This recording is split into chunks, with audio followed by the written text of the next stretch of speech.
Harka fuunee akkam jirtu? Kutaa darbe keessatti danuuf tolaanii lafa bijigaan bor dhuftanii qottu jedhe dhoksaan halkan qotuuf deemanii halkan walakkaadhaan qaqawweessa dhagaamaa turee fi waca yookaan immoo sagalee bataskaana Giyoorgis irraa ba'ee bakka adda addaa ga'uun magaalattiin maal akka ta'aa turte dhageessaniittu. Eeyyee sagalee achi ba'u warri kaanis wal harkaa fuudhanii akka dhageessisaa yookaan daddabarsaa jirantu dhageenyuu addaan cite. Kutaan itti aanu maal ta'e na laata? Waliin haa hordofnu. Yoo isinitti tole viidiyoo kana laayik gochuu nu jalqabdan nutti tola. Ulfaadhaa.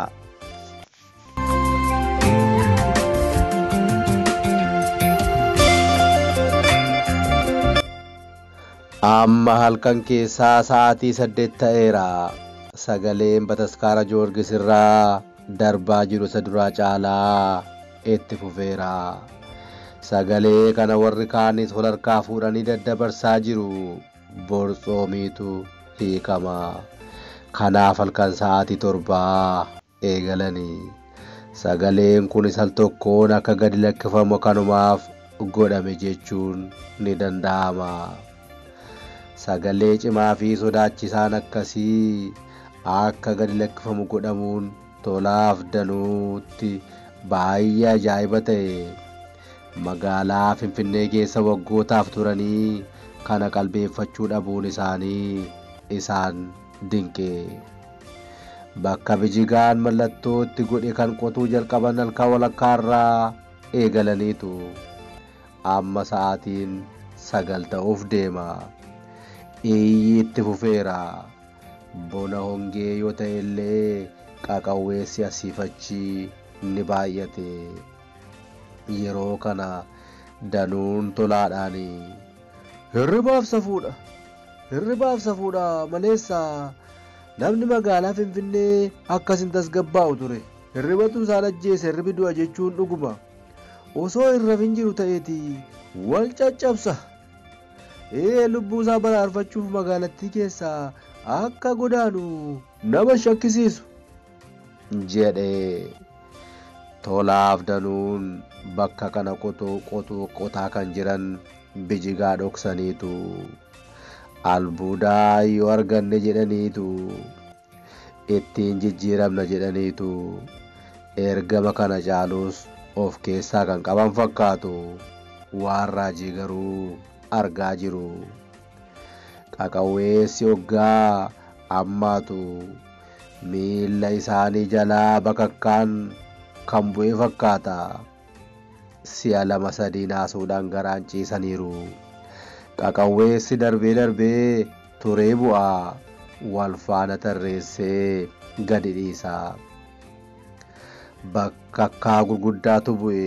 Osoo hin bu'in dura samiin hurrii ta'a. Xiqqoo turee gurraacha'a. Osoo hin turin diimataa. Deebi'ee gurraacha cillimii ta'e. Wayituu samii keessa didicha. Lafti waan gaggalagale fakkaata. Ni balaqqeessa'a. Amma yeroo balaqqeessa'u Rabbi baatiriin waa agarsiisaa kan jiru fakkaata jedhe danuun tolaadhaan. Tolaan deebii tokkollee hin deebifnee fi inni dunuunfatee kadhaa itti fufeera. Irra deddeebi'ee maqaa Yesuusiin jechaa jira. Danuun dhagaa fi biyyoo irratti gaggalagale ofirraa kaasaa raajii uumamaa jiru xiinxalaa jira. Balaqqeessi hamaan tokko dachee dukkanaan liqimsattee jirutti gadi lakkifame. Daandiin siidaa Minilik jala jiru seensisu ni mul'ate. Danuutti mul'ate. Sibiila battee guddaan cufamee jira.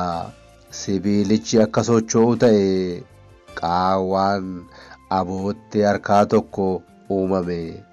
Yeroo balaqqeessa'u karaa qaawwaa sanaa waan calaqqisu adda addaatu argama. Danuun akka ta'ee itti siqe. Ibsaa Rabbiirraa darbee isaaf ifaa jiruun fayyadamee ilaalaa waan raajii arge. Luusiin kanneen argaman kana keessaa fudhatamtee laata jedhe hasaasee. Walirra tuulamee jira. Waan baarmelii fakkaatu bakka 4 jira. Saanduqi mukarraa hojjetame bakka 7 jira. Hundumtuu qaqqadaadameera. Gumbii guddaa kan fakkaatu mukarraa kan hojjetame gama tokkoon manicha guutee dhaabbateera. Manicha kan jedhameef bal'ina gorduma mana tokkoo caalaa ta'ee dhagaan naanna'ee ijaaramee kan jiru waan ta'eefidha. Qarqara gumbii sanaan waan akka balbalaa tokko arge. Balbalattiin akka saaqamuu taate bineensi qara hin bullee fakkaatu tokko achi as ba'e. Kan nama fakkaatus isa duukaa jira. Dubartii ta'uu hin ooltu jedhee danuun xeeba yookaan gogaa wayii uffattee kan jirtu fakkaata. Eeyyee ni mirkaneeffate xeeba yookaan gogaa uffattee achi as baate. Dubartittiin gabaabduudha. Balaqqeessii fi qaqawweessi itti fufe. Balaqqeessaan bakki isaan jiran garmalee hoggaa ifu. Dubartittiin naasuudhaan ta'uu gufattee ni kufte. Kaatee gurra bineensichaa qabdee dirqiidhaan harkistee gara balbala dhufanii keessatti galchite. Iji bineensichaa balaqqeessa godhameen haajaamu yookaan immoo bineensichi ifa keessa arguu hin danda'u danuu ajaa'ibeera. Balaqqeessi osoo hin dhufin waan tureef danuun achuma dhaabbatee gaaffii adda addaa sammuu isaa keessa naannessuu eegale. Balballi isaan keessa seenanii garamitti keessaa moo kutaalee biraatu jira laata? Maaltu beeka? Kan argame kutaa xiqqoo ta'uu danda'a ta'a. Saanduqi gumbiin mi'oota xixiqqaa fi gurguddaan as keessaa hoo maal baatee jira laata? Lafeen namaa walirra tuulamee kan jiru kan eenyu fa'i laata? Bara 1984 siidaan kun ni jiga jedhamee yeroo hedduu erbee guddaan maramee akka taa'u uummati akka hin agarre godhamee yeroo dheeraa ture. Booda maaliif dhiifame? Wiirtuun daandii baaburaa siidaa kana cinaan lafa keessa akka ba'u maaliif taasifame? Sababa daandii baaburaa kanaaf siidaan kun yeroo lammaffaaf laastika akka itti maramuu fi uummati akka hin agarre maaliif godhame? Beektonni ijoolleen Abisiinaa maaliif iyyanii? Labsii iyya dabarsaa maaliif dabarsanii? Yoo buqqa'e maal labu? Siidaan kun achii buqqa'uun dhuguma seenaa biyya Itoophiyaa jedhamtu balleessaa laata? Mootummaanis erga siidaa kana achi jigsuu hin barbaanne yeroo lama maaliif akka uummati hin agarre godhe? Tarii maaltu beeka? Daandii biraa itti seensisu dhabee irraan yaalaa jira ta'a. Yookaan immoo maaltu beeka? Furtuun banee seenee waan budduffatuu fi amma irratu qaba ta'a. Sanas ta'e kana korbeettiin wal beetti jedhee hafuura dheeraa baafate. Danuun qaqawweessi lafa sirbisiisaa ture sun akka itti fufu fedhe cimee akka itti fufu waaqasaa kadhate. Akka duraanii urgufamee qaawwaan jiru yoo bal'ateef seenee waan jiru ilaaluuf onnate. Seenuu yoo danda'e eeboo guddaa saanduqa tokkotti hirkatee jiru waan argeef hin sodaadhu jedhe garaa isaatti. Ol jedhees Rabbiin kadhate. Yaa Rabbi, nama seenaa na gochuuf as na fidde? Yoon kanan arge kana ijaan arge kana dubbadhe ni maraate jedha malee kan na amanu hin jiru. Lammiin koo Oromoon illee kana hin amanu. Maaloo aluma tokko daandii kana naabani seeneen ilaalee waan ragaaf ta'u fudhadhee ba'a jedhee kadhate.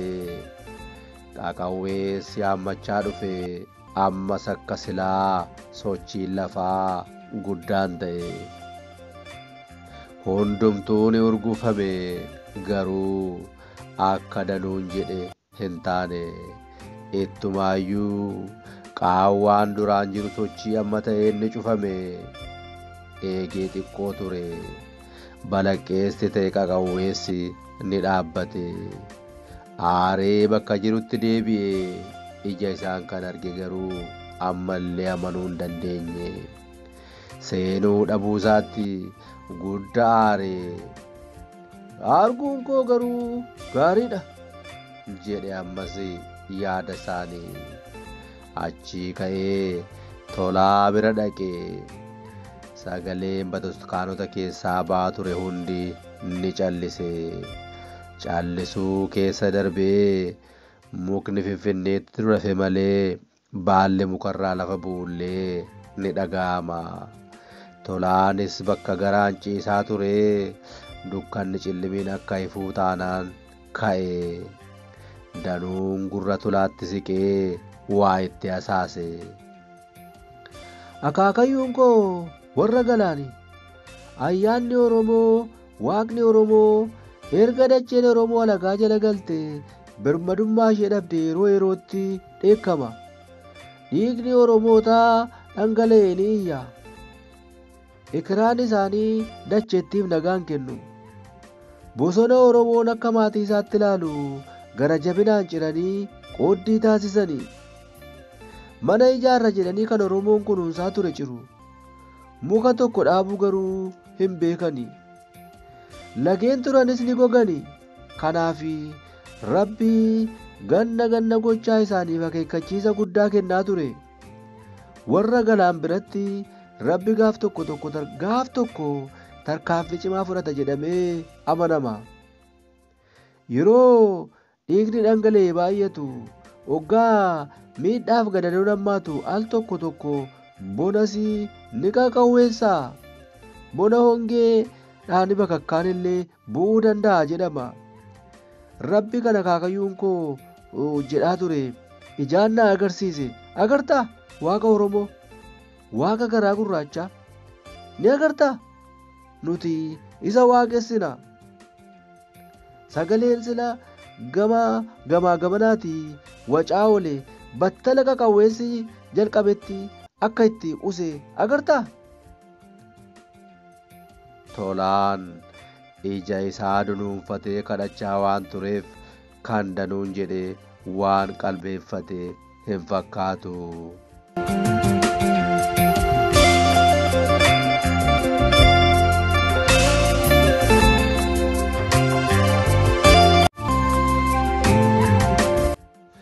Danuuf Tolaan qotuu itti fufanii. Danuun gasoo tokkoon mungulluu gaafa galagalchu waan maramaa isa guyyaa argame fakkaatu guddinaan garuu isa caalu arge. Tolaanis kallattii dhaabee tureen qotuu jalqabe.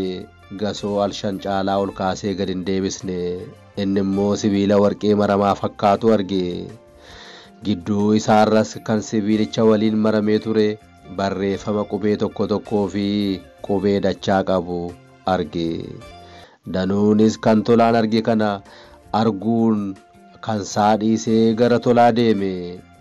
Bakka Tolaa deemuun kan Tolaan qotee sana harkaan yoo haadhu, bakka Tolaan qote sana harkaan yoo haadhu sibiila tokko tuqe. Harki isaa ni dilallaa'e. Gasoodhaan akka ofitti harkisuu godhee ni calaqqisa. Harka shurraaba isaan qabee ol fuudhee ni ulfaata. Yoo jajjabeessanii qaban ni dhommuqa. Baay'ee ulfaata jedhan wal harkaa fuudhanii warqee dheedhii ta'uu isaa irratti walii galanii ni gammadanii wal haammatanii asiif achi qabanii wal urgufanii.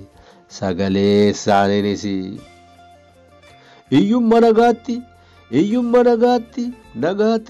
egaa wal dhabne nagaatti jedhanii sagalee daloo qabuun al sadii harka wal tuqanii cheers jedhanii. Isa booda Kana booda bari'uuf jedha waan ta'eef as hin turru. Iyyee biyyaas ni baana, silas biyya maalii qabnaa miti jedhe Danuun miira gammachuu olaanaa ta'een. Karaa eegaluuf hoggaa jedhan eessaa dhufeen kan hin beekamne meeshaan isaanitti xiyyeeffatamuu arganii. Kan itti xiyyeeffate fuula isaanii dura jira. Sagalee biraan garuu karaa boodaa sochoota akka hin sochoone harka ol qabaa jedhe. Sana booda kan isaan baatan hunda harkaa fudhatanii osoo asiif achi hin jedhin ariitiin fiiganii ba'aatii deemaa jedhamanii Danuuf Tolaanis kan jedhaman raawwatanii. Halkan guutuu dhamaa qorra dhugaa raajii argaa bulanii daalacha'aniiru. Mogoleetu isaan bu'e abdii kutatanii osoo waliin dubbisin balbala isaanii bananii seenanii. Tolaanii akkuma balbala baneeni Waaqayyo beekaadha, Waaqayyo beekaadha jedhe. Danuun isan dhageenye. Gurri isaa fi yaadi isaa raajii ta'aa turee fi argaa ture irratti hafeera. Kan meeshaa isaanitti xiyyeeffate, kan meeshaa tolaafaatti nyaachifate abdii jedhama. Abdiin magaalaa Buttaa jiraatti naannoo Guraageetti dhalate. Finfinnee naannoo Qarsaa yookaan Kaasaanchis Mannaariyaa bakka jedhamu mana suuraa Hooliwud fuula duraa dukaana shaqaxaa qaba. Dukaana kana keessa obboleessaa quxisuu kaa'ee ofii isaatiif waliif gaddeemaa oola. Namoonni naannoo sanaa gurra jedhanii odeessu. Gurra eenyu akka ta'e garuu kana jedhee kan beeku hin jiru yookaan hin beekamne. Kaayyoo fi galmi abdii qarshii fi qarshii qofa. Qarshii argannaan waa'een qabeenyaa fi lubbuu nama biraa isa dhibu. Gara jabeessaa nama fakkaata malee bineensa. Namummaa hin qabu. Saayitii tulaanfaa hojjetan kanatti erga mindeeffame baatee 2 fixee 3ffaa qabateera. Oduu suufaa bakki nama 2-3 ta'ee jiru sababa uumee dhaqeetti makama. Yoo qobaa taate abdiin si bira turuu hin barbaadu. Nama 2 taanaan garuu si biraa deemuu hin fedhu. Yaada adda addaa kaasee nama dubbachiisuuf carraaqa. Moobaayilii harkaa caccabduu tokko qabata ture. Har'a garuu guyyaa gaafa wanti argame kun jedhamu garuu moobaayilii jabanaa tu harka ture. Bakka inni fide hin beekamu. Hojjettoota hundumaa ajaa'ibeera. Isumaayyuu asiif achi gaggalagalchee kan argame waraabaa fi suura kaasaa ture. Ogeessi suuraallee akka inni itti hojjetaa turetti kaasuu yookaan waraabuu hin danda'u. Sibiilaa fi mi'a argame sana qofaatti kallattii adda addaan faranjii waliin, mahandisoota waliin, hojjettoota waliin kaasaa oole har'a guyyaa bakka toonfaa jiran sanatti. Gidduutti miliqee bilbila haasaa ture. Deebi'ee immoo dhaqee bilbila haasaa ni deebi'a. Imeelii yeroo inni fayyadamu arganii hojjettoonni dura akka tabuutti isa ilaalan raajeffachaa oolanii. Abdiin kun eenyu laataa? Ergamaa eenyu baatee deemaa? Dhuguma akka jedhame abdiin gurra eenyuuti? Kanaafi kan kana fakkaatan sammuu isaanii keessaa naanna'aa oola.